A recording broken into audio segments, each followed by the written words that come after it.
Ndio tumerejea kwa ajili ya kutazama mengine mengi ambayo yamejiri huko duniani. Tuanze na hili la Marekani na Cuba mchungu.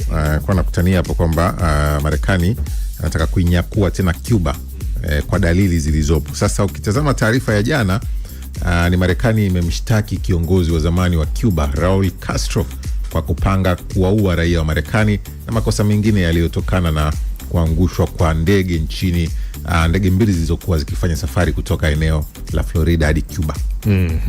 Taarifa hiyo na ndege hiyo kimsingi mtei ilidunguliwa mwaka 1996 ambapo kuna kundi linaitwa Brothers to the Rescue ambao iliruka karibu na anga la Cuba na wa Cuba waliweza kuidungua na raia watatu wa Marekani walikufa siku hiyo mwaka 1996.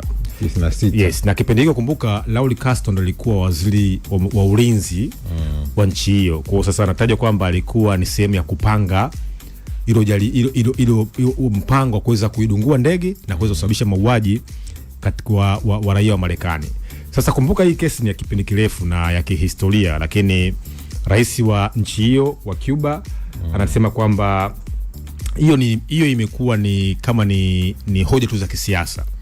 Sasa uhusiano kati ya Cuba na Marekani umekuwa ni uhusiano uliokuwa na mashaka na ambao kimsingi ambao hautabiriki. Unafahamu tangu Cuba ifanye mapinduzi mwaka 1959 chini ya Fidel Castro na mwaka 1961 baadaye uhusiano kati ya Cuba na Marekani ulivunjwa rasmi. Na inatajwa kipindi cha Barack Obama kidogo uhusiano huo uliweza kurudishwa na hata Barack Obama aliweza kufanya safari kitazama kuelekea nchini Cuba mwaka 2016 kwa kile kinachoitwa kwamba sasa kwenda kurudisha uhusiano wa kidiplomasia. Kwa sasa kihistoria vile vile Cuba imekuwa ni kisiwa kilichokuwa kimechukua mtazamo au msimamo wa Usovieti mwaka 1900 kimsingi baada tu ya mapinduzi ya mwaka 1959 na inatajwa vile vile kwamba USSR Umoja wa Soviet ulipeleka kambi za kijeshi au vinu vya nyuklia katika nchi ya Cuba. Kwa sasa Marekani amekuwa akiona Cuba kama ni tishio la usalama wake. Sasa huyu waziri wa mambo ya nje wa Marekani Marco Rubio, tufahamu kabisa huyu ana asili ya Cuba. Kwa sababu na hii ni muhimu mtei, unajua Marekani kuna kitu kinaitwa cosmopolitan. Cosmopolitan ni taifa ambalo limejengwa likiwa na watu wenye asili tofauti. Ndio maana hata ukimtazama Trump asili yake sio Marekani. Wazazi wake mmoja ni Mjerumani, mwingine ni Scottish kutazama. Na imekuwa hivyo kwa kipindi kirefu. Barack Obama unafahamu asili yake ni Kenya huko Afrika kutazama.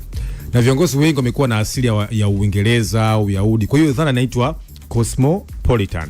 Sasa hali ya Cuba imekuwa ikitishia sana usalama wa nchi ya Marekani. Na baada ya kumuondoa Nicolas Maduro katika nchi ya Venezuela, yani Cuba ina survive kwa sababu mafuta ya Venezuela. Na kilichokuwa kifanyika, Cuba walikuwa wanatoa ulinzi, Venezuela ilikuwa inatoa nini? Mafuta. Sasa Maduro sasa imeondoka mamlakani, imeondolewa. Kwa Cuba sasa hivi haipati mafuta. Na Cuba kumbuka ni kisiwa, kinahitaji mafuta kwa ajili ya kuzalisha na kuendeleza nishati ya umeme kwenye nchi yake. Kwa unapozungumza hapa leo hii Cuba inapitia catastrophe ya kiuchumi. Lakini kuna mpango vile vile wa kuweza kuingilia kisiasa nchi ya Cuba. Mpango wa Trump ambao anasema kwamba ni kuendeleza falsafa ya kulinda Monroe Doctrine.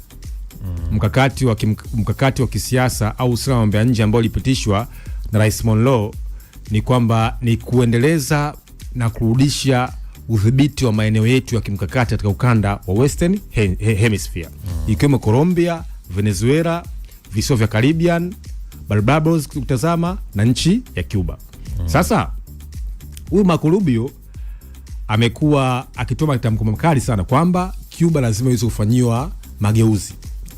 Cuba ni kisiwa cha kijamaa. Na ukienda kule Cuba kama umeenda kuiji katika kisiwa cha mapinduzi, kwa sababu ilikuwa ni center of revolution, yani mahali ambapo mapinduzi yanapangwa duniani. Na hata mapinduzi mengi nchi za Kiafrika ambapo kimsingi ilitokea baada ya miaka ile ya 60 walikuwa wanaangalia reflection ya nchi ya Cuba. Sasa Fidel Castro ukimtazama, ambaye alikuwa ameongoza mapinduzi, na huyu Marco Rubio, unataja kwamba sasa Marco Rubio anataka kuingilia siasa za Cuba. Sasa fikiria, zipo taarifa ambazo zinasema kwamba kuna kambi za kimkakati au za kijeshi za Wamarekani zimekuwa nazo zikisogelea na kuangalia hali ya Cuba.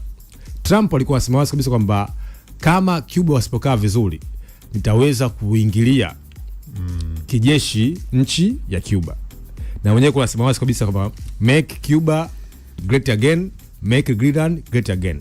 Sasa hapa off camera uliniuliza kwamba sasa hivi issue ya Greenland vipi? Ukitazama Greenland kwanza ni kisiwa ambacho kipo katika mamlaka ya Denmark. Na wao wenyewe wamesema wazi Greenland kwamba Greenland not for sale. Kwamba Greenland yenyewe haiuzwi. Ni sehemu ya nchi ya Denmark. Na kuingilia Greenland ni hatari, kwa sababu kumbuka wataenda kupeleka catastrophe katika umoja wa kujihami wa NATO, kwa sababu article number 5 ya NATO inasema kwamba taifa moja likivamiwa, sisi wanachama wa NATO tuna jukumu la kwenda kulinda taifa hilo. Sasa Cuba sasa hivi tunapozungumza, meli za mafuta katika nchi marafiki hazifiki katika nchi ya Cuba kwa sababu ya hiyo ambao Marekani wameweka blockade. Lakini Marekani sasa hivi wanasimamia mafuta yote ya Venezuela. Maana ni kwamba sekta ya mafuta Venezuela imefanywa mageuzi, reform. Maana ni kwamba inawafanya wa Cuba kuto kupata mafuta. Sasa kwa upande wa Trump ni kujaribu kupeleka hardship, yani maisha magumu kwa Cuba, ili wa Cuba waweze kuresist dhidi ya kuweza kuipinga serikali yao, kwa sababu kumbuka nishati ndio drive ya uchumi wa kimataifa. Na ndio drive ya uchumi wa taifa lolote lile.